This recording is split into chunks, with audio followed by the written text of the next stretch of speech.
Yang pertama adalah al-maut. Ya, al-maut. Dalam Al-Quran mengatakan aina ma taqulu yudrikumul maut walau kuntum fi burujim musyayyadah. Al-maut, apa artinya? Bahwa orang yang meninggal itu berpisahnya antara roh dan jasadnya. Al-maut. Yang kedua, ada namanya istilah ajal. Al-ajal.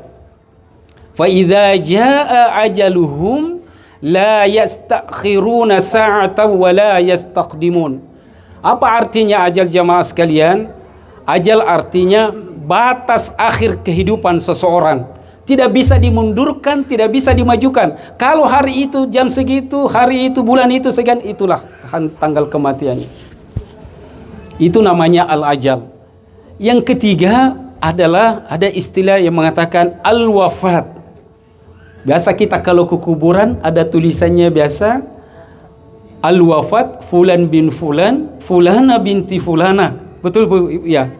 Apa artinya? Kenapa tidak ditulis mati? Kenapa tidak ditulis meninggal? Kenapa ditulis al-wafat? Karena kenapa? Al-wafat berarti telah sempurna kehidupan seseorang sebelum dipanggil oleh Allah. Jadi Pak Hasan Basri ini, ibu bapak sekalian, sempurna kehidupan almarhum, sempurna kehidupannya, kemudian dipanggil oleh Allah Subhanahu wa Ta'ala. Yang keempat, ada namanya ar-ruju'. Itu dalam ini yang Ustaz tadi sampaikan, inna lillahi wa inna ilaihi raji'un. Ar-ruju', amoterang. Itu biasa di masjid. Nggak tahu ini sekarang di masjid apakah masih ada, sering disampaikan.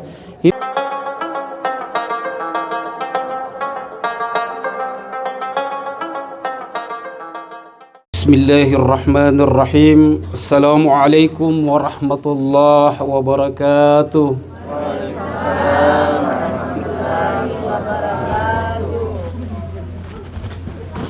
Anak raja pergi ke pantai. Pergi ke pantai mencari ikan.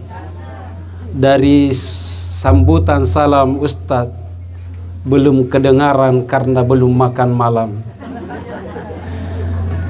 Bagian bapak-bapak saya dengar belum saya dengarkan suara merdunya. Kalau ibu-ibu alhamdulillah semangatnya masya Allah. Ya. Assalamualaikum warahmatullahi wabarakatuh.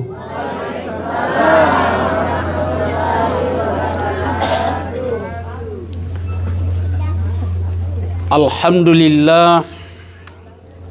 Alhamdulillahilladzi tatimmus salihat wa bifadlihi tatanazzalul khairati wal barakat wa bitauhiqihi tatahaqqahu alaihimul maqasidi wal ghayat. Asyhadu an la ilaha illallah wahdahu la syarika lah wa asyhadu anna muhammadar rasulullah, amma ba'd. Ma'asyiral muslimin wal muslimat, sidang jamaah takziah yang insyaallah dimuliakan oleh Allah Subhanahu wa Ta'ala. Alhamdulillah Allah kembali mempertemukan kita di dalam suasana berkabung atas meninggalnya saudara kita, keluarga kita yang terbaik, tetangga kita, saudara kita yang berpulang di usia 63 tahun. Beliau adalah Bapak Hasan Basri bin Raja Muda. Ya. Mudah-mudahan kehadiran ibu-ibu semua, bapak-bapak sekalian, insyaallah Allah catat sebagai amal jariah, pahala jariah untuk kita mendoakan almarhum. Amin ke Bu. Amin. Mudah-mudahan insyaallah Allah izinkan kita hari ini sampai 4 jam 5 jam ke depan. Kalau kuat ki duduk. Mudah-mudahan Ustadz kuat juga berdiri. Mudah-mudahan tidak kador betisnya ini. Kenapa? Barangkali karena kedatangan ibu-ibu hari ini Bapak sekalian Mungkin karena di rumah ada siaran televisi yang bagus, mungkin ada siaran bola untuk saudara-saudaraku, mungkin ibu-ibu ada jadwal sinetron, ditinggalkan untuk hari ini datang kepada saudara kita yang berduka ini. Ustadz pun tadi mengejar waktu ke sini. Tadi Ustadz dari Pakistan, Ibu. Dari Pakistan.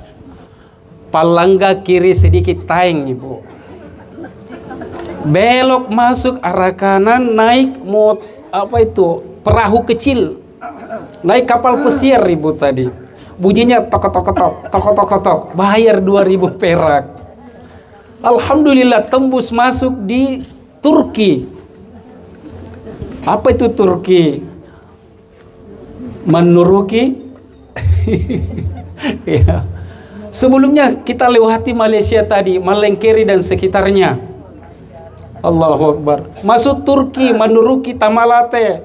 Terus lurus tadi ke Alauddin, masuk di Saudi Arabia. Sekitar Alauddin arah masuk Tabariyah. Masya Allah.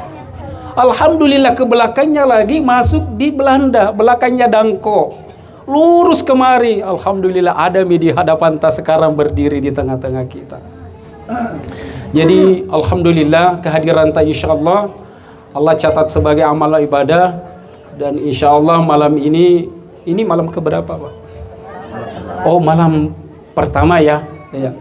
Karena salah satu hadis mengatakan arwah itu akan datang kepada menemui keluarganya hari pertama, hari ketiga, hari ke-7, hari ke-50, hari 100 sampai hari ke-1000. Itu datang ke kediamannya melihat siapa anaknya yang mendoakan beliau. Tadi Ustadz mendengarkan akan ada juga pengajian bacaan Al-Quran. Hadirin yang mulia, insyaallah dirahmati oleh Allah Subhanahu wa taala. Alhamdulillah, insyaallah Allah memberikan nikmat kepada kita di malam ini, nikmat iman dan Islam. Allahumma salli ala Sayyidina Muhammad wa ala ali Sayyidina Muhammad. Kita bersalawat kepada junjungan Nabi besar kita Muhammad sallallahu alaihi wasallam, pada seluruh sahabatnya, keluarganya, tabi'in, tabi'in, hingga pengikutnya yang alhamdulillah kita menikmati suasana keislaman ini sekarang. Mengawali nasihat agama, nasihat kematian, kita barangkali dulu perlu mengingat kalau baginda Rasulullah Muhammad sallallahu alaihi wasallam itu meninggal di usia 63 tahun. Almarhum meninggal di usia 62. Masya Allah. Ada bonus atau diskon Ibu ini? Diskonnya, Masya Allah, ada diskon. Ini yang disuka ibu-ibu ini. Diskon 62 tahun akan memasuki 63 tahun. 63 tahun. Tapi sesungguhnya beliau baginda Rasulullah Muhammad sallallahu alaihi wasallam telah mengingatkan kepada kita bahwa sesungguhnya kematian itu bukan hal sesuatu yang kita takuti, Bapak Ibu sekalian. Kematian itu sungguh indah kalau kita tahu apa makna kematian itu. Apa makna kematian itu? Yang pertama adalah karena orang yang meninggal akan dipertemukan oleh Allah Subhanahu wa taala, arwah beliau akan ketemu dengan Allah. Apa artinya ini jamaah sekalian? Di tetangganya Ustadz, kalau ada orang meninggal itu sering ketakutan lewat di depan orangnya meninggal. Bahkan dia sampai detik hari ini, kalau dia ada meninggal, dia tidak berani datang di rumah dia. Apa yang terjadi, hadirin? Karena dia tidak tahu apa sesungguhnya arti kematian. Arti kematian yang pertama adalah bertemunya seorang hamba dengan Khaliknya. Kita ini makhluk ya Bapak Ibu sekalian ya. Makhluk itu artinya dia diciptakan oleh Allah dari awal hingga akhir. Jadi kalau makhluk itu ada awalnya, ada akhirnya. Beda kalau Khalik. Kalau Khalik, Allah Subhanahu wa Ta'ala yang menciptakan kita. Jadi dua hal yang harus dipahami dulu. Mudah-mudahan ini menjadi tema malam ini, tema takziah kita. Apa sesungguhnya kematian itu, sehingga kita tahu dan siap menerima kematian itu dengan ikhlas dan ridho. Di dalam Al-Quranul Karim, Allah Subhanahu wa Ta'ala berfirman, wa basyiris sabirin, berikanlah berita gembira kepada orang-orang yang bersabar. Anaknya almarhum ada berapa, Pak? Ada 3. Cucunya 5. Almarhum Pak Hasan Basri ketika dibawa ruhnya menghadap Allah Subhanahu wa Ta'ala oleh malaikat Israel, maka Allah Subhanahu wa Ta'ala bertanya kepada malaikat Israel, waktu engkau cabut nyawanya ini Pak Hasan Basri, apa yang dikatakan, apa yang dilakukan oleh keluarganya? Allah Subhanahu wa Ta'ala bertanya.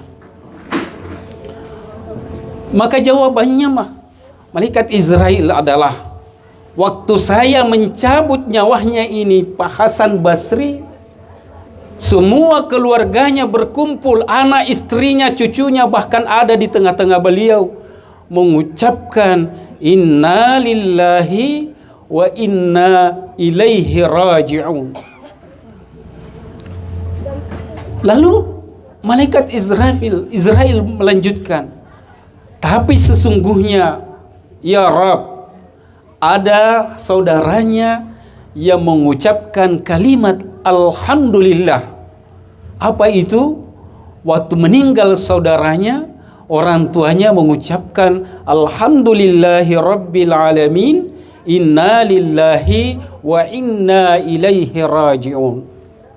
Jadi Ustadz meluruskan pemahaman kita selama ini, kalau ada keluarga atau tetangga yang meninggal, maka di dalam buku kita Fathul Qarib, Fathul Mu'in, kalau ada yang meninggal, kita mendengarkan saudara kita meninggal, maka yang pertama kali kita ucapkan bukan dulu inna lillah wa inna ilaihi raji'un, tetapi yang pertama kita ucapkan adalah kalimat alhamdulillahi rabbil alamin. Tapi mohon izin ibu bapak sekalian, penempatannya mengucapkan alhamdulillah ini bukan berarti berita gembira. Alhamdulillah di sini adalah bahwa segala sesuatunya, termasuk jasad nyawa daripada Bapak Hasan Basri, dicabut oleh Allah Subhanahu wa Ta'ala nyawanya, karena inilah kekuasaan Allah Subhanahu yang paling besar dan paling kuasa atas nyawa hambanya ini. Jadi bukan berita gembira. Jadi contoh Bapak Ibu sekalian, kalau ada saudara menelpon, bila meninggal ki fulan bin fulana, maka jawaban tidak boleh mengatakan langsung alhamdulillahi rabbil alamin, inna lillahi wa inna. Pasti itu yang terima telepon tak naik tensi darahnya. Apa ini, kurang ngajar Anda ini? Diberikan berita gembira, masa Anda bilang alhamdulillahi rabbil alamin? Jadi cara pengucapannya adalah diucapkan dulu pelan-pelan alhamdulillahi rabbil alamin, baru kita mengucapkan inna lillahi wa inna ilaihi raji'un. Ibu semangat saya iki ya.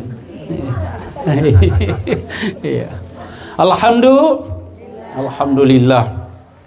Hadirin yang mulia, insyaallah dirahmati oleh Allah. Wa basyiris sabirin.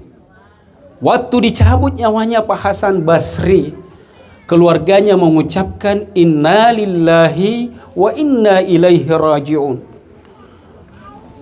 Apa itu maksudnya? Bahwa ketika dicabut nyawanya, semua keluarganya mengucapkan semua bahwa ini adalah ketentuan Allah. Oleh karena itu hadirin yang insyaallah dimuliakan Allah, makna kematian itu pun berarti makna rujuk. Kita pulang. Jadi kita di sini Bapak Ibu sekalian, kita bukan penduduk asli di sini. 100 tahun yang lalu, 50 tahun yang lalu, kemudian ini tempat ini kosong, sekarang kita tempati, maka tempat ini akan kita tinggalkan. Karena kematian artinya meninggalkan, bukan tempat tinggal pada intinya. Tapi tempat ini adalah tempat meninggal kita. Apakah pahala yang diberikan keluarganya dengan kesabarannya, dengan meninggalnya Bapak Hasan Basri? Dikasih pahala 1000 pahala. Di situ tidak dikatakan kasih 1000 pahala. Di situ tidak dikatakan kasih 1 juta pahala keluarganya dengan kesabaran meninggalnya orang tuanya. Tapi kata Allah, kalau dia memang butuh pahala 1 juta pahala, kasih dia pahala. Mudah-mudahan dengan kesabaran ibu bapak sekalian, keluarga yang berduka, memberikan kesabaran untuk kita semua. Mudah-mudahan ini menjadi catatan Allah Subhanahu wa taala. Mudah-mudahan almarhum ditempatkan tempat yang terbaik di sisi Allah Subhanahu wa taala. Ini untuk almarhum. Bagaimana dengan kita jamaah sekalian?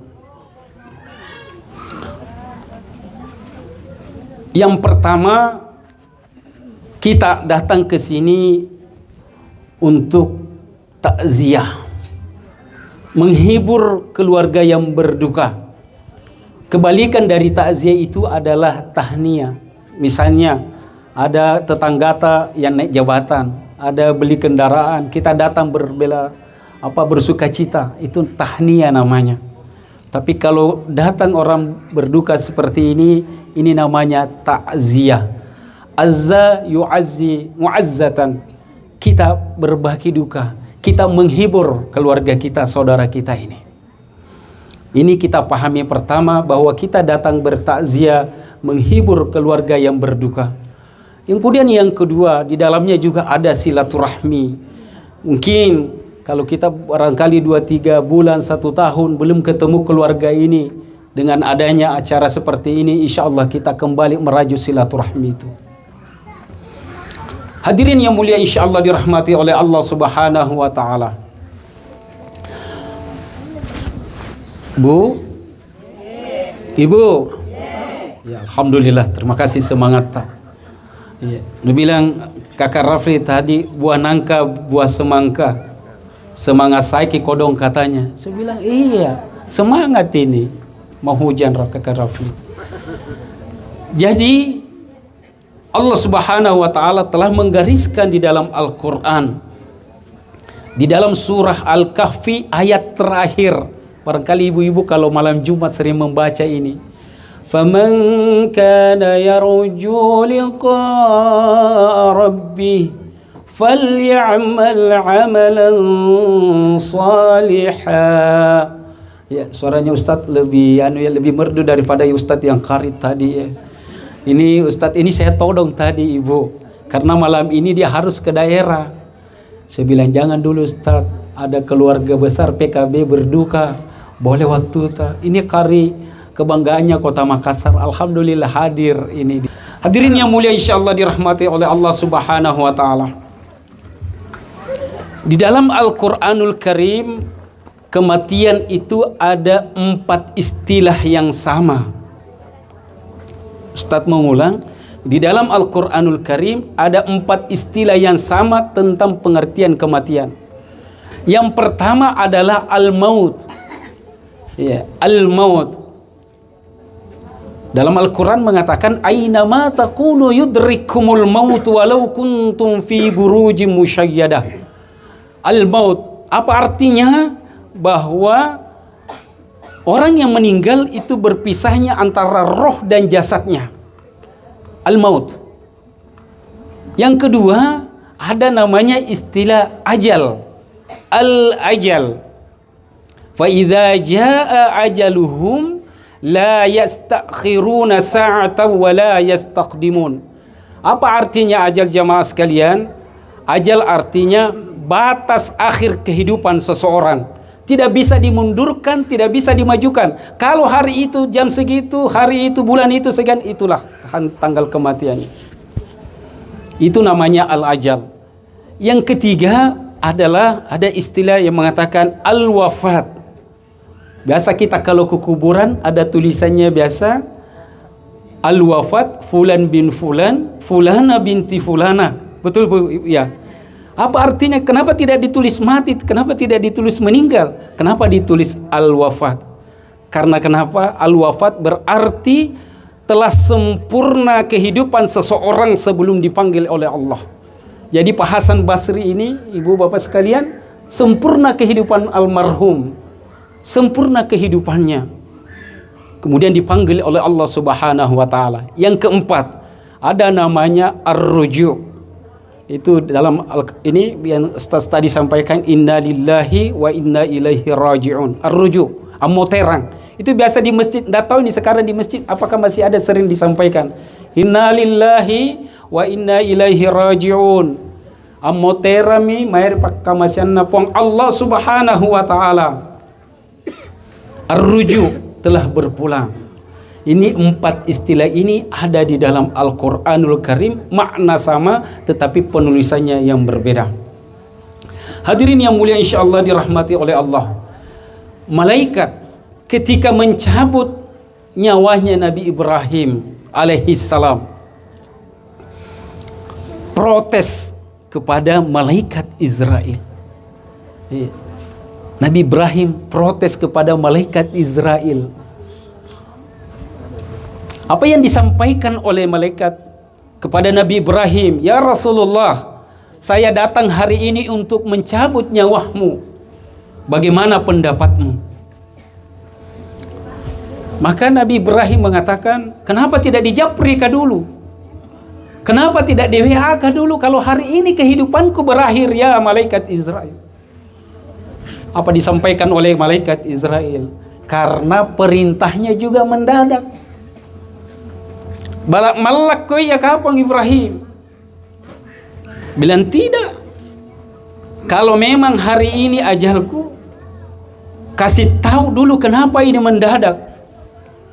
Kamu tahu ndak ya malaikat Israel, saya ini kekasih Allah. Saya ini kekasih Allah. Saya mau bertanya, adakah kekasih yang mau disakiti oleh kekasihnya? Ya. Hadirin yang mulia, kalau orang dicabut nyawanya itu di dalam riwayat mengatakan seperti tebasan 360 tebasan. Orang meninggal. Ada lagi riwayat mengatakan seperti hewan yang digantung kemudian dikuliti kulitnya. Kemudian ditarik. Saking ini sakitnya ini kematian. Maka Nabi Ibrahim mengatakan, apakah ada kekasih yang mau menyakiti kekasihnya? Maka malaikat Israel mengatakan, tidak ada ya Rasulullah. Maka pulanglah malaikat Israel kembali menghadap Allah. Ditanya oleh Allah kepada malaikat Israel, di mana nyawanya, ruhnya Nabi Ibrahim? Malaikat Israel bahwa beliau tidak bersedia dicabut nyawanya karena katanya apa? Kalau orang dicabut nyawanya, kalau kekasihnya pasti sakit. Kata Allah, oh begitu jawabannya. Sekarang kamu turun kembali, kasih lihat tulisanku ini, kasih lihat Nabi Ibrahim. Tolong malaikat Israel menghadap Rasulullah Ibrahim alaihissalam. Terjadi kemudian dialog lagi hadirin. Diperiksa tulisannya, kemudian dibaca oleh Nabi Ibrahim tulisan itu. Apa tulisannya? Adakah kekasih yang tidak rindu ketemu dengan kekasihnya? Apa ibu?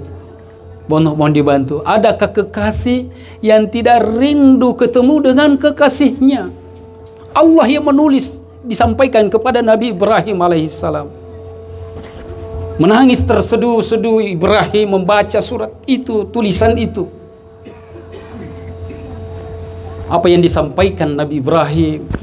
Ya malaikat Israel, kalau hari ini nyawaku terakhir, rindu dudu makodong, cabut nyawaku sekarang. Saya ingin ketemu Allah kekasihku. Allahu Akbar. Hari itu Nabi Ibrahim dicabut nyawanya. Ini untuk kita bahwa kematian itu memang sudah menjadi ketentuan Allah Subhanahu wa taala. Hadirin yang mulia insyaallah dirahmati oleh Allah. Apa na tegang kamu madi? Iya, Ibu. Bu. Balisku. Allahu Akbar. Ya. Iya. Iya, kita kembali flashback dulu. Flashback Bapak sekalian.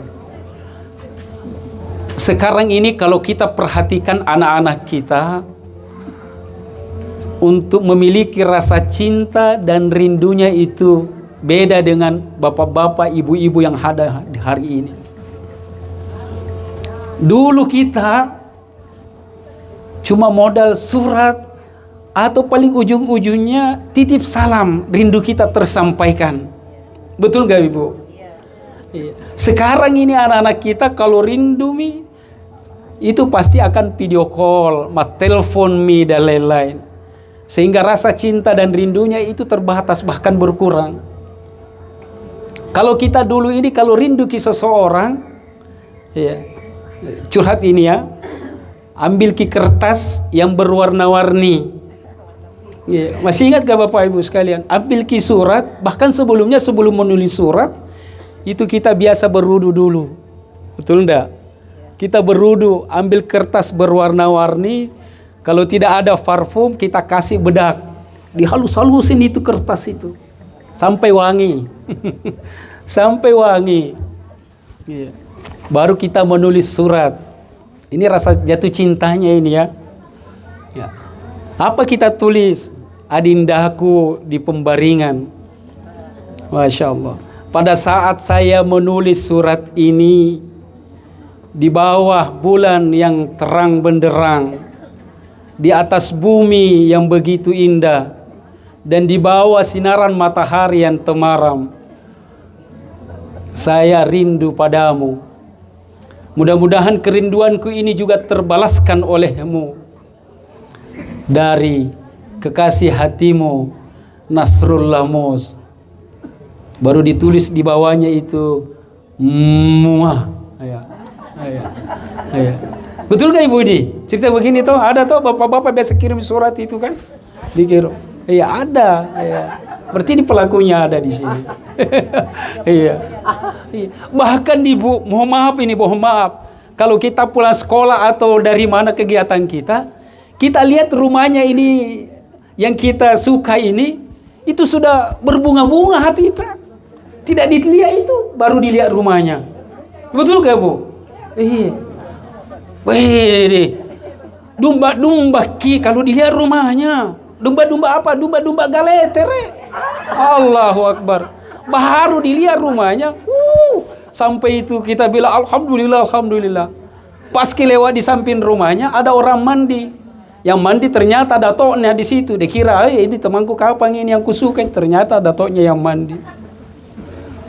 Ini cinta kita, kerinduan kita yang tidak dimiliki oleh anak-anak sekarang. Nah, oleh karena itu beliau baginda Rasulullah Muhammad sallallahu alaihi wasallam menyampaikan di dalam salah satu hadisnya yang mengatakan, yang mengantar orang meninggal itu ada 3. Satu yang tinggal, fayarji'u itsnan wa yabqa ma'ahu wahid. 2 yang pulang, 1 yang tinggal. Siapa yang pulang itu? Yang pertama ahluhu, keluarganya. Suami diantar oleh istri, anak diantar oleh orang tua diantar oleh anak. Pulang semua, tidak ada yang tinggal. Kemudian yang kedua, yang pulang adalah malihi, harta.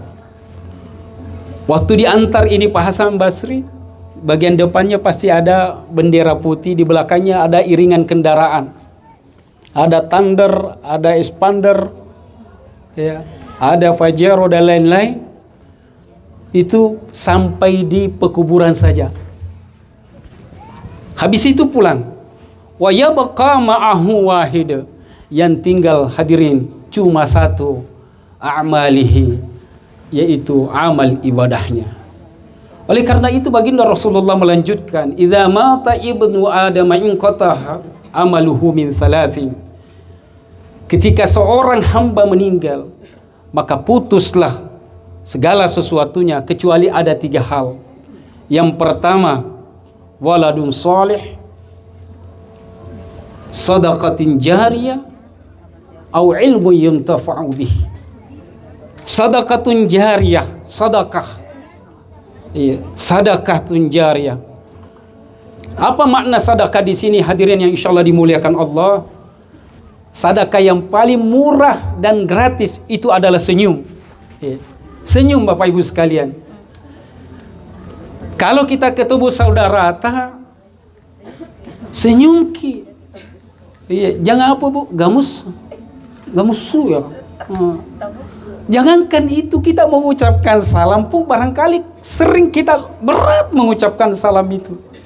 Padahal orang yang mengucapkan salam pertama kali, dalam hadis dikatakan, siapa yang mengucapkan salam pertama kali terhadap saudaranya, maka akan Allah bangunkan rumah di surga. Jadi jangan macam-macam ini, bahwa tidak ada di pahalanya waktu mengucapkan salam.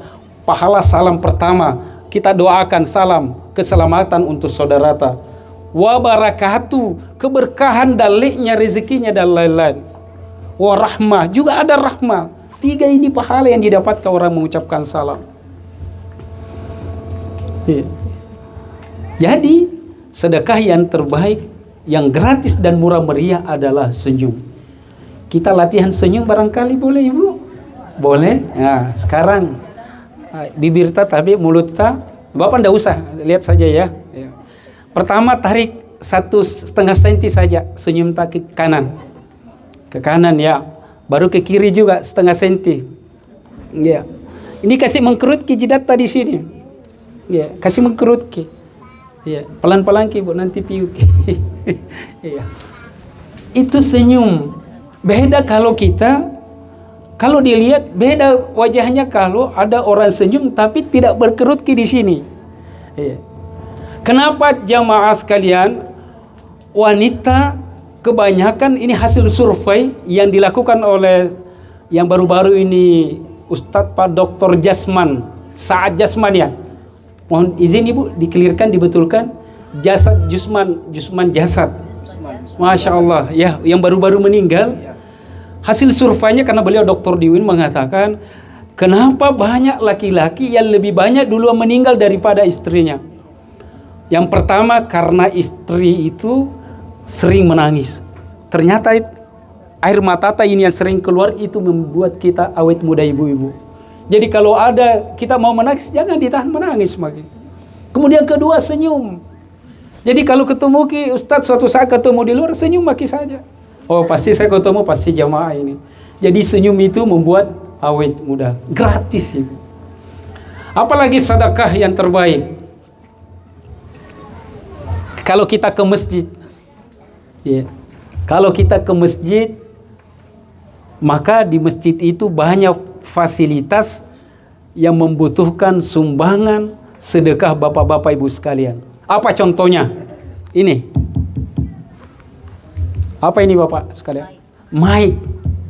Ya. Kalau kita dengarkan azan Ustadz Wahyudi di Masjid Markas atau di Masjid Agung, bersihnya saja itu pasti bagus itu.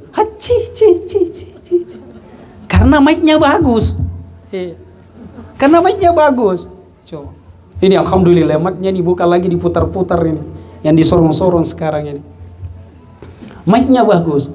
Apalagi kalau mic ini yang dibeli oleh fasilitas oleh pengurus masjid itu dipergunakan dengan baik. Apa contohnya?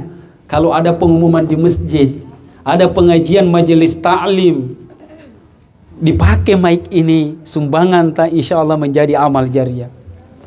Apalagi sumbangan di masjid Bapak Ibu sekalian, yang paling penting vital di masjid,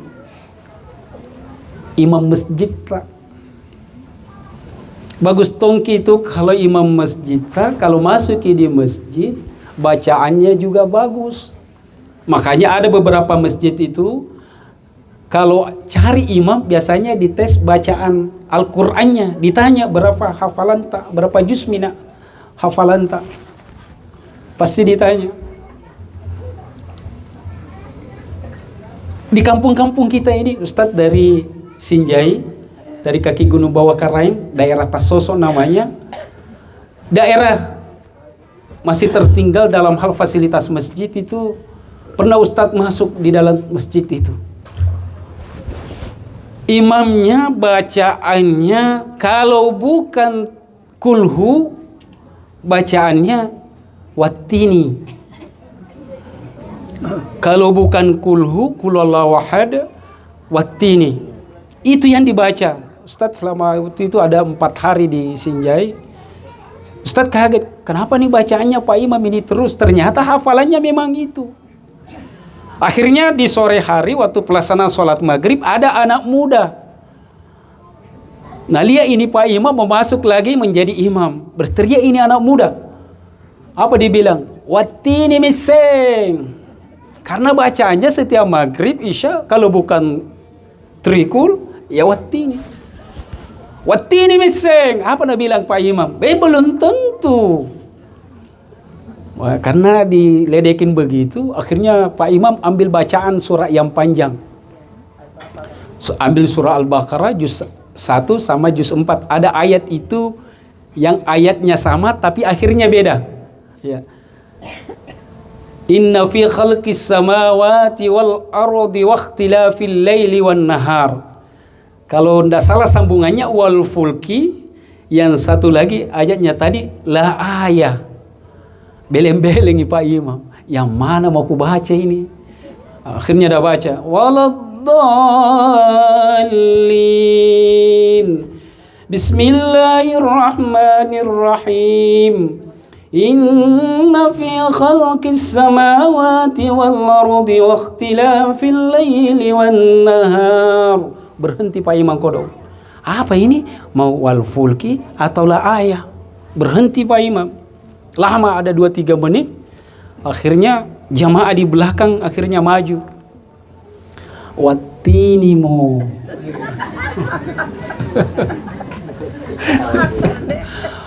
Pak Imam mendengarkan akhirnya wattini ini, ku baca apa tidak ini? Akhirnya daripada pusing batal ini semua salatnya seluruh jamaah, langsung mina baca wattini wazzaitun.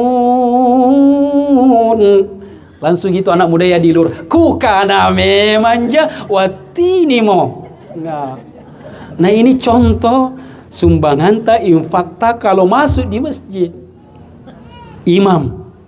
Imamnya harus dikasih honor. Tidak mungkin tidak usah besar atau besar, yang penting mengikat dia imam ini. Jangan sampai ada yang tata lagi masuk. Biasa dan tato bagusnya itu biasa.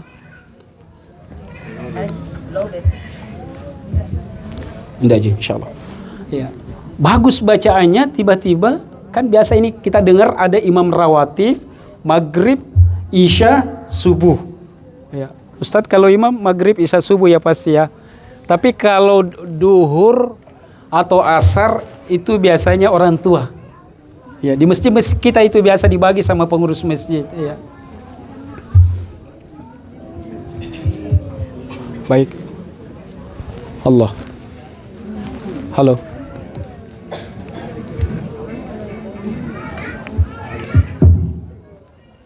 Ini.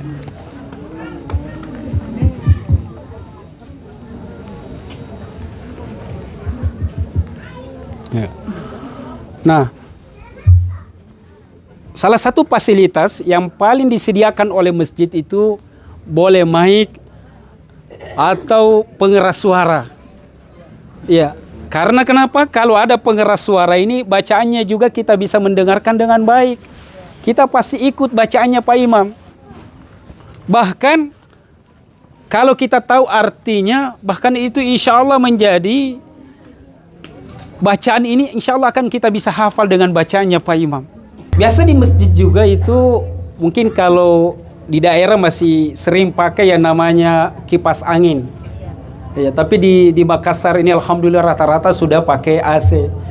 Alhamdulillah kan enak tong itu kalau imam masjid kemudian ada natip ke sepoi-sepoi mukanya pasti kan khusyuk tong ke salat tak. Tapi kalau di daerah kodong itu kalau kipas anginnya masih putar-putar, bahkan itu kayak apa itu kipas angin merek roti Holland itu loh Bu, yang di atas itu. ya. Brem itu kan. Nah, kalau imam mau mimpin sholat, nah lihat itu di atas kipas angin, ketika takbir Allahu Akbar, Bismillahirrahmanirrahim, tiba-tiba itu kipas anginnya itu yang merek Holland itu copot mornya satu. Pasti tidak fokus Pak Imam. Duh ya Allah, kalau jatuh ini kipas angin, nah taba kepalaku mati syahid to nih Pak Imam. Nah taba ini Mai. Ini kalau pakai kipas angin. Iya. Apalagi yang penting vital di masjid, muazzin. Kadang-kadang ini masjid harus diakui lari-larian nih muazzin ta. Kadang duhur datang ki, kadang subuh pi baru datang, bahkan dalam satu hari tidak datang ki. Sehingga ada itu namanya muazzin sorongan, ditendang pi, didorong pi baru maju untuk jadi muazzin. Coba kalau ada tata imam, orang tua yang jadi muazzin, dua na baca itu Allahu Akbar, itu tidak bisa sambung itu. Apalagi kalau imam itu atau muazzin itu mengumandangkan azan untuk memanggil orang sholat. Yang berikutnya sedekah ada biasa itu celengan Bapak Ibu sekalian. Mungkin kalau sholat Jumat ya insya Allah banyak sedekah atau masuk di masjid. Kalau bawa dompet dikasih keluar 2.000, 3.000, 5.000, 10.000, 50.000, 100.000, yang mana kita kasih masuk Bapak? Ayo, 2.000. Hari Jumat ini 700.000 malaikat Allah turunkan mencatat siapa yang bersedekah di hari Jumat. Ini saya ada dengar kisah ini nih. Ada bapak-bapak ini, sekke ini tuh, sekke masuk di masjid. Nah, buka dompetnya ada celengan masuk. Dia taruh buka dompetnya, dia kasih keluar 2.000, kasih masuk lewat. Tiba-tiba di belakangnya ada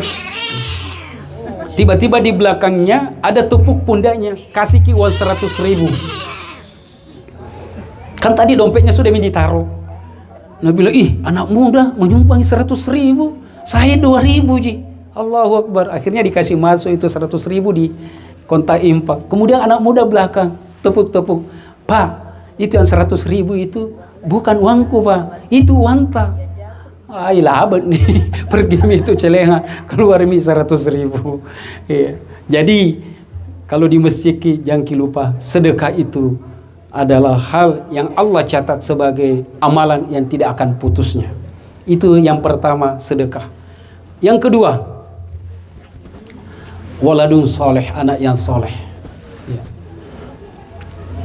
Mohon izin Ibu, tapi pemoporangka ini sekarang ini kalau anak ta, cucu ta, bahkan tetangga ta, kalau ada kasih nikah anaknya, biasa itu dikasih bodoh-bodoh oleh fotografer.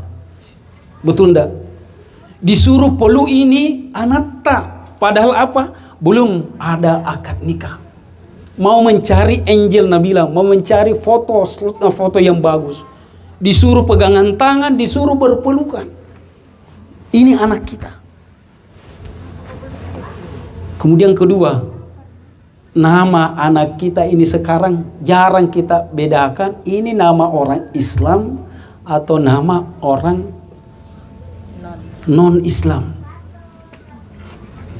Kalau di suku Bugis Makassar, kita sebut namanya Daeng Ranu, kan bagus Ibu. Orang yang dirindukan. Daeng Tojeng, orang yang bersungguh-sungguh. Daeng Kebo, orang yang putih. Daeng Tene, orang yang manis. Daeng Tojeng, mantap ki.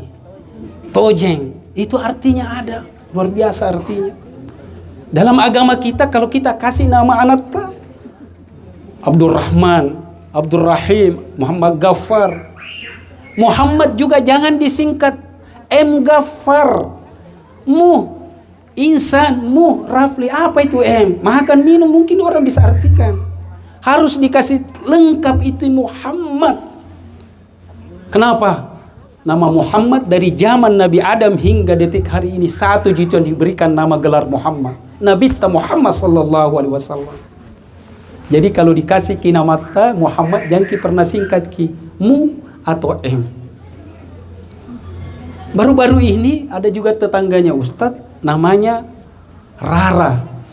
Saya tanya, apa artinya nama tanah? Ternyata ada kepanjangannya, Rabasia dan Ranu. Masya Allah, Rabasia dan Ranu. Ada lagi satu namanya itu, siapa? Mince. Apa artinya nak? Minna dengkenang katanya dia. Yang parah ini Bapak hadirin sekalian. Ada nama anak lahir di Bandung, orang tuanya orang Makassar, suku Sunda, istrinya dibawa pulang ke Makassar anaknya. Namanya Charles. Ustadz kaget, barangkali lahir di Afrika atau di Eropa atau di luar negeri. Waktu saya tanya apa arti nama tanah, nah bila nakasih ke bapakku Charles, apa artinya? Ternyata kepanjangannya Charles, cak dirantasa lelens alias sakulu. Coba itu, namanya Charles tapi artikan salah. Jadi tabe anak ibu dikasih nama yang ada artinya menurut agama, karena salah satu ini yang menjadi amal ibadah yang tidak putus. Apalagi ilmu yang tafa'u bih, ilmu yang bermanfaat. Hadirin yang mulia, insyaallah dirahmati oleh Allah Subhanahu wa taala.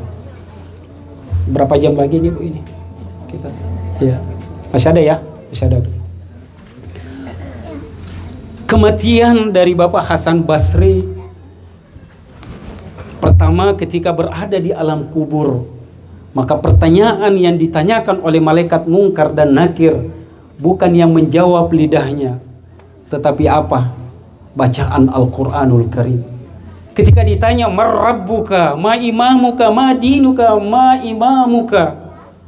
Kalau almarhum insya Allah punya anak soleh dan soleh, cucu dan lain-lain, bahkan dalam hidupnya ini insya Allah membaca Al-Quranul Karim, maka dialah yang menjawab pertanyaan malaikat Munkar dan Nakir itu. Jadi jangki mengatakan bahwa kuburan itu gelap. Hadirin, kuburan itu gelap, terang benderang. Jangki pernah mengatakan kuburan itu sempit karena sesungguhnya kuburan itu luas. Jangki juga mengatakan bahwa sesungguhnya banyak binatang, cacing, kalajengking, ular dan lain-lain akan datang menggigit, menghisap kita punya kulit.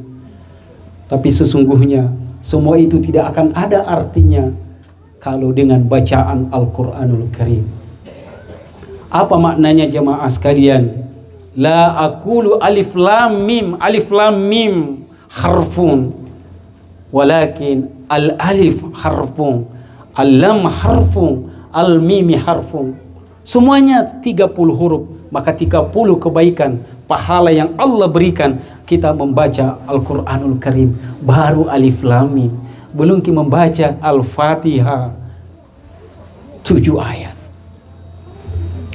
Hadirin yang mulia, insyaallah dirahmati oleh Allah Subhanahu wa taala. Nah, kita punya nenek moyang namanya Datuk. Orang tua kita, kakek kita siapa namanya? Ayo, anak-anakku. Ustadz, Kakak Rafli ada hadiah tuh? Disiapkan? Ada ya? Baik. Insyaallah kita ada juga kuis ini. Mudah-mudahan yang menjawab pertanyaannya Ustadz insyaallah dapat kenang-kenangan. Kakek kita namanya Adam alaihi salam. Nabi Adam diciptakan oleh Allah kemudian diturunkan ke bumi. Mohon izin, jangan pernah ada yang mengatakan Nabi Adam diusir dari surga. Bahkan barangkali waktu kita sekolah ada guru agama kita mengatakan tapi Nabi Adam itu diusir dari surga. Mohon izin kami luruskan. Nabi Adam diutus ke bumi ini. Jadi khalifah, bukan khilafah. Mohon izin kami luruskan juga. Diutus oleh Allah menjadi khalifah, bukan khilafah. Kalau khilafah pemerintahannya, tapi kalau khalifah adalah pengurus, perawat, penjaga kehidupan dunia ini, bumi ini. Kemudian nenek ta, siapa namanya? Deng Hawa. Ya, Deng Hawa diciptakan dari tulang rusuk Nabi Adam. Berarti hadirin bapak-bapak sekalian, tulang rusuknya yang kanan ada berapa? Ada 5. Yang kiri tulang rusuknya berapa? 4. Kenapa? Karena sudah diambil oleh istri ta. Jadi kalau habis itu tulang rusuk ta, berarti banyak istri ta. Iya, karena satu yang dihitung tulang rusuk 4 itu. Iya, jadi 1. Tapi pertanyaannya begini, barangkali bagus. Ibu, alhamdulillah. Setuju Jaki dengan poligami? Jawab Ki. Berarti kalau diam Ki setuju kita? Setuju tidak? Tidak. Bapak-bapak sekalian, ibu-ibu tidak setuju poligami. Ya. Nanti insya Allah berubah itu jawaban kita kalau tidak. Ibu-ibu tidak setuju dengan poligami. Saya tanya bapak-bapak, Pak, setuju Ki poligami Pak? Setuju ibu-ibu, bapak-bapak sekalian. Ya. Sekarang saya mau tanya, jumlah penduduk Indonesia 370 juta penduduk Indonesia.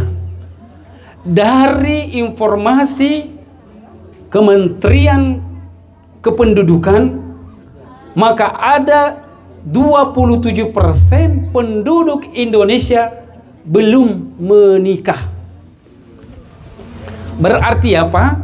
Kalau suami menikah, ada istrinya 1, berarti banyak wanita belum menikah. Nah, pertanyaannya begini. Kalau tidak menikah, maka kita sebagai perempuan, apakah kita peduli dengan saudara ini yang tidak menikah? Peduli tidak ibu? Ayo jawab ibu, peduli tidak? Peduli, tidak peduli? Bapak, ini bapak pelakunya nih, saya tanya. Orang yang tidak peduli dengan sesamanya, orang baik atau orang jahat Pak? Orang jahat. Bu, dengarkan ya. Orang yang tidak peduli dengan sesamanya berarti tidak peduli dengan sesamanya berarti tidak mendapatkan saudara itu pasangan atau suami. Nah, sekarang saya dengan bapak ini sebetulnya sama aja semua, ya, sama aja semua ini. Mau nambah istri tapi sama dengan muka baloran tonji. Iya, takut. Ini di tetangga saya Bu, tapi saya disuruh istri saya bilang poligami pakai Pak Ustaz. Masya Allah, saya disuruh poligami Pak Moderator. Karena kenapa setiap pagi habis sholat subuh di masjid pulang, ada nenek-nenek di rumah itu umur 73 tahun. Saya bawakan ini makanan. Jadi bilang poligami Ki, nanti bawaan fitnah nanti sama anak-anaknya kita masuk ke rumahnya. Umur 73 tahun, jangan poligami kalau umur 73 tahun. Ses saja Ki. jangan. Nah, tapi yang harus kita pahami bahwa poligami itu tidak cocok untuk dibahas, tidak cocok apalagi di cara mataziah. Yang cocoknya itu memang harus diamalkan ibu.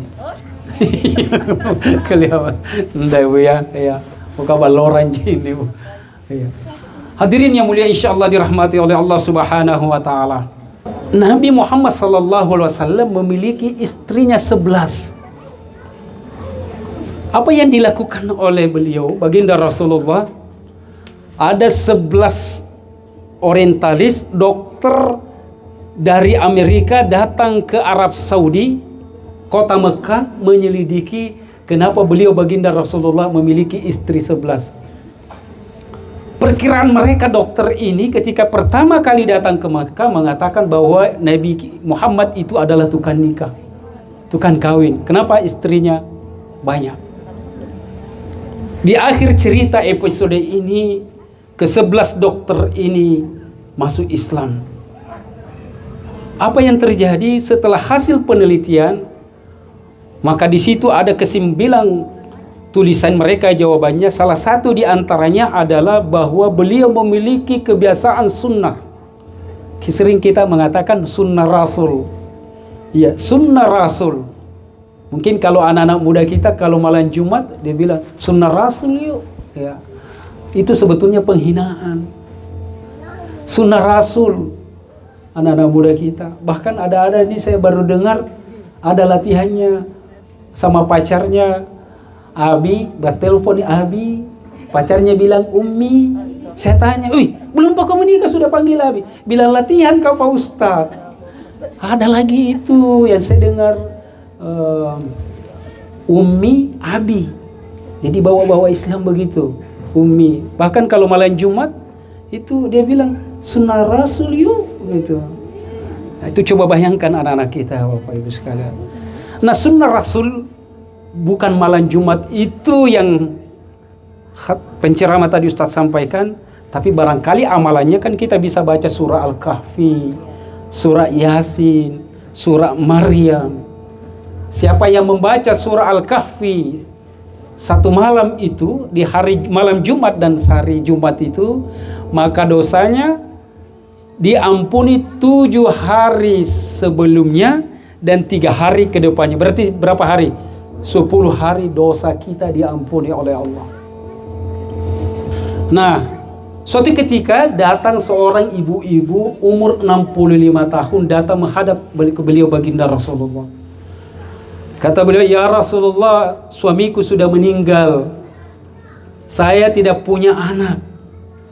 Saya mau supaya ada yang pelihara saya." Baginda Rasulullah paham maksudnya dari ibu-ibu ini, umur 65 tahun. Maka beliau baginda Rasulullah melalui pesan grupnya, karena ada grupnya waktu itu, dikumpulkan Abu Bakar, Umar, Utsman, Ali berkumpul untuk hari itu. Dikumpulkan oleh beliau baginda Rasulullah. "Ya sahabatku, siapa yang mau duluan masuk ke dalam surga?" Abu Bakar menjawab, "Saya ya Rasulullah." Kemudian Umar juga angkat tangan, "Saya ya Rasulullah." Utsman juga angkat tangan, "Saya ya Rasulullah." Tak ketinggalan Ali pun mengatakan, "Saya ya Rasulullah yang berhak lebih dulu masuk ke dalam surga." Maka Abu Bakar mengatakan, saudaraku, siapa duluan yang memeluk agama Islam? Sayalah yang membela duluan Islam. Saya yang paling dekat dengan baginda Rasulullah. Apa dibilang Umar? "Bajiki, saya ini yang paling berani membela baginda Rasulullah. Sayalah yang lebih berhak masuk duluan surga." Kata Utsman,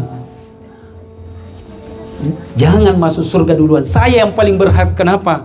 Karena sayalah yang paling kaya, hartaku habis untuk membela agama. Tiga-tiganya ribut. Masuk Ali bin Abi Thalib, "Ya Rasulullah, kasih itu kunci surga ke saya." Ribut jadi orang tua, "Kasih saja ke saya yang paling muda." Maka baginda Rasulullah kemudian memberikan jawaban. Ini ada ibu-ibu umur 65 tahun. Siapa yang bersedia menikahi ini perempuan, kunci surga dia dapatkan. Masya Allah. Tadinya ini berlomba angkat tangan, berhenti semuanya terpaku. Dia bilang, "Abu Bakar, itu tahu yang paling berania." Matunjuki Umar. Umar bilang, "Itu tahu Abu Bakar, yang paling berani itu." Nah bilang itu Abu Bakar, "Itu yang paling kaya, iya. Yang paling banyak uangnya, itu yang paling cocok ya Rasulullah." Nah bilang lagi Umar, "Itu yang muda ya Ali bin Abi Thalib." Hari itu tidak ada kesepakatan siapa yang mau menikahi ini nenek-nenek 65 tahun. Bukan nenek-nenek, ibu-ibu 65 tahun.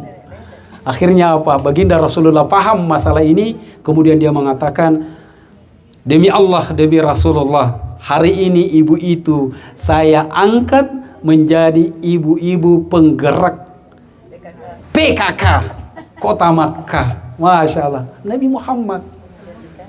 Jadi mohon izin ibu, harus diluruskan, menikah itu bukan mengikuti sunnah Rasul. Kalau mengikuti sunnah Rasul, harus ikuti Nabi.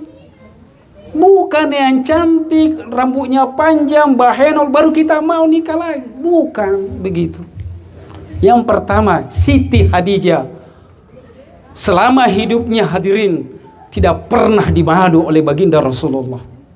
Dalam riwayat mengatakan, bahkan setelah meninggal, mengatakan ada riwayatnya, 3 tahun, yang satu lagi mengatakan 5 tahun. Beliau baru menikah baginda Rasulullah. Ya, bayangkan Ibu. 2 tahun, 3 tahun setelah meninggal, Siti Khadijah baru menikah. Jadi apa yang bisa kita dapatkan dari sunnah Rasul ini? Tadi sunnah ya Bu ya? Ya. Sunnah, bahwa sunnah ini adalah kalau dilakukan insya Allah mendapatkan pahala. Kalau tidak dilakukan berarti tidak apa-apa. Mohon izin Ibu, umur kita ini berapa tahun sih? Umur kita berapa ini umatnya Nabi? Baina sittin wa sab'in, 60 ji rata-rata sampai 70 tahun. 70 tahun itu dihitung di berapa jari? Kalau kita bandingkan nabi-nabi sebelumnya, ada yang umurnya 2500 tahun, ada yang 950 tahun, ada yang 250 tahun.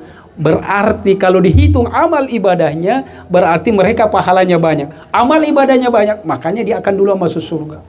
Berarti kalau kita umur 60 tahun, berarti sedikit dia amal. Nah ini tadi sunnah. Bagaimana kalau sunnah itu kita lengkapi daripada perintah yang wajib? Apa contohnya? Kita sholat berjamaah buat laki-laki kan wajib hukumnya.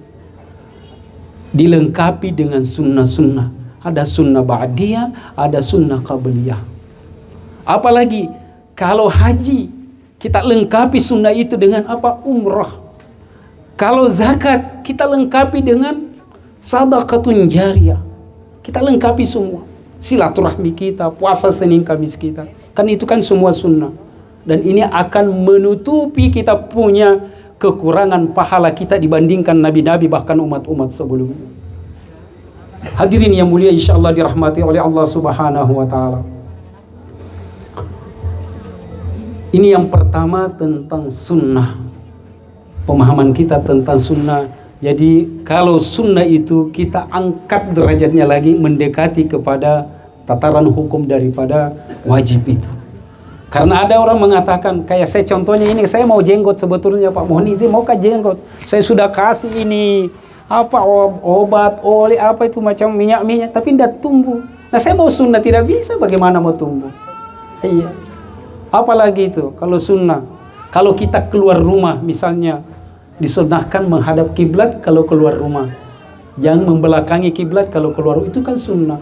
Pakai baju jangan pakai tangan kiri tapi pakai tangan kanan dulu.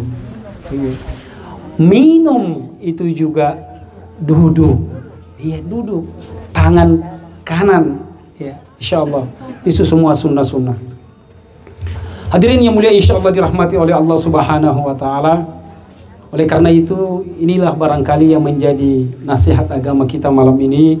Mudah-mudahan apa yang Ustadz sampaikan insyaallah menjadi amal jariah untuk kita. Dan insyaallah kita berdoa sebelum kita tutup ini. Mudah-mudahan doa ini insyaallah sampai kepada almarhum. Jadi ya doa kita mohon diaminkan, karena inilah yang bisa kita kirimkan untuk almarhum. Amin. Irhamna ya Allah, irhamna ya Allah, irhamna ya Allah, irhamna ya Allah, irhamna ya Allah, irhamna ya Allah, irhamna ya Allah, birahmatika ya arhamar rahimin. Khususan ila almarhum Bapak Hasan Basri. Al-Fatihah.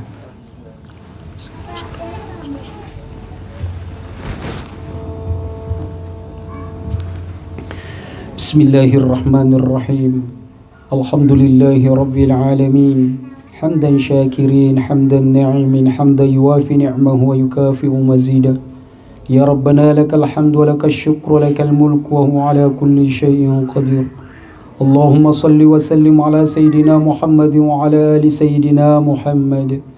اللهم إنا نسألك سلامة في الدين وعافية في الجسد وزيادة في العلم وبركة في الرزق وتوبة قبل الموت ورحمة عند الموت ومغفرة بعد الموت والنجاة من النار والعفو عند الحساب. اللهم إنا نسألك الهدى والتقى والعفاف والغنى. اللهم إنا نسألك علما نافعا ورزقا حلالا طيبا وعملا متقبلا. اللهم إنا نسألك رضاك والجنة ونعوذ بك من سخطك والنار. اللهم إنك عفو كريم تحب العفو فاعف عنا يا رحيم. Khususan ila almarhum Bapak Hasan Basri, Bapak Hasan Basri bin Raja Muda. Allahumma ghafir lahu warhamhu wa'afihi wa'afu anhu wakrim nuzulahu wasi' madakhalahu wa ghasilu bil ma'i wal thalji wal barad wa nakkihi min al khataaya kama yunaqqa ath-thawbu al abyad min ad-danas wa badilhu daran khayran min dari wa ahlan khayran min ahli wa zawjan khayran min zawji wa 'idhu min adhabin nar wa adkhilhu al jannata ma'al abrar wa 'idhu min adhabin nar وأعوذ من عذاب النار وأعوذ من عذاب النار وأعوذ من عذاب القبر وأعوذ من عذاب القبر وأعوذ من عذاب القبر ومن فتنة المحيا والممات ومن فتنة المسيح الدجال. ربنا آتنا من لدنك رحمة وهيئ لنا من أمرنا رشدا. ربنا وزد علينا نشكر نعمتك التي أنعمت علينا وعلى والدينا وأن عمل صالحا ترضاه وادخلنا برحمتك في عبادك الصالحين. ربنا آتنا في الدنيا حسنة وفي الآخرة حسنة وقنا عذاب النار. وصلى الله على سيدنا محمد وعلى آل سيدنا محمد. سبحان ربك رب العزة عما يصفون وسلام على المرسلين والحمد لله رب العالمين. خصوصا إلى الفاتحة. أعوذ بالله من الشيطان الرجيم. بسم الله الرحمن الرحيم. الحمد لله رب العالمين الرحمن الرحيم مالك يوم الدين إياك نعبد وإياك نستعين الصراط المستقيم. Hadirin yang mulia, insyaallah dirahmati oleh Allah, demikianlah apa yang kami sampaikan. Kalau datangnya yang salah, insyaallah datangnya dari pribadi kami sendiri. Kalau insyaallah ada yang benar, alhamdulillah insyaallah datangnya dari Allah Subhanahu wa taala. Minallahil musta'an wa ilaihi tiklan wal irsyadul ibad. Assalamualaikum warahmatullahi wabarakatuh.